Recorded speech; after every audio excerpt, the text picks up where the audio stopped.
सबसे पहले तो हमें जो है ना वो शेल को समझना पड़ेगा। ये हमारे पास पहला शेल होता है, ठीक है। इसके अंदर जो है वो 2 इलेक्ट्रॉन्स आते हैं, ठीक है। उसके बाद जो दूसरा शेल होता है उसके अंदर 8 इलेक्ट्रॉन्स आते हैं,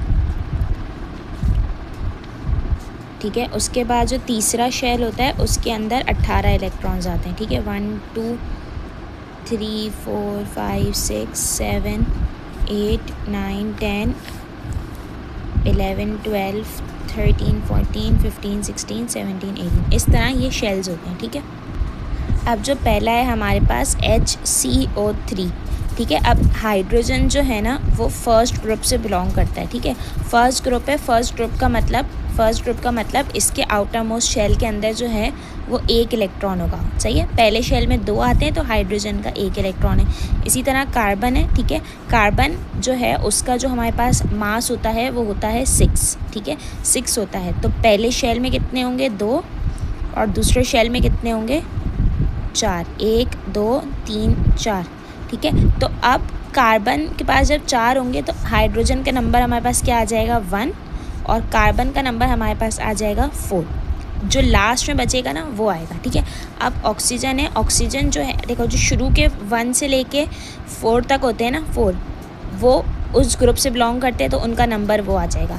अब ऑक्सीजन है। ऑक्सीजन क्या, उसके आउटर मोस्ट इलेक्ट्रॉन जो है ना वो 8 होते हैं, ठीक है।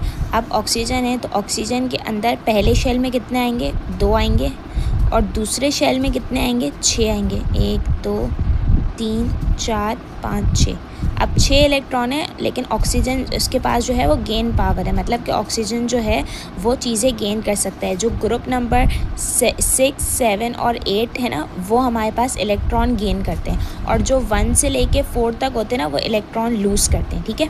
1 से लेके 4 तक जो है वो लूज़ करते हैं, और 6 से लेके 8 तक जो है वो हमारे पास गेन करते हैं, ठीक है।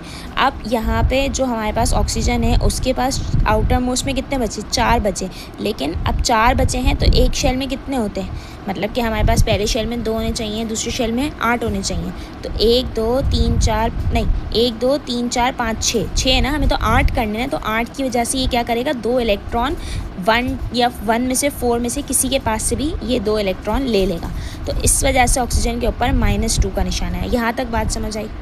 अब हमारे पास HCO3 है। अब हाइड्रोजन का मैंने समझाया कि 1 आता है, ठीक है। प्लस कार्बन जो है उसके पास कितने, यहाँ पे कार्बन का मैंने समझाया था, तो कार्बन के पास कितना नंबर है? 4 नंबर है कार्बन के पास, ठीक है।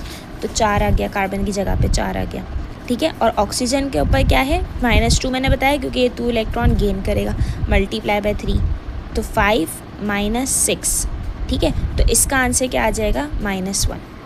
इसी तरह दूसरा है हमारे पास CO3, ठीक है। CO3 कार्बन का हमारे पास क्या हुआ? 4, ठीक है। प्लस ऑक्सीजन का क्या है हमारे पास? -2 मल्टीप्लाई बाय 3, तो 4 -6, तो -2 आ गया। ये कार्बोनेट का हो गया।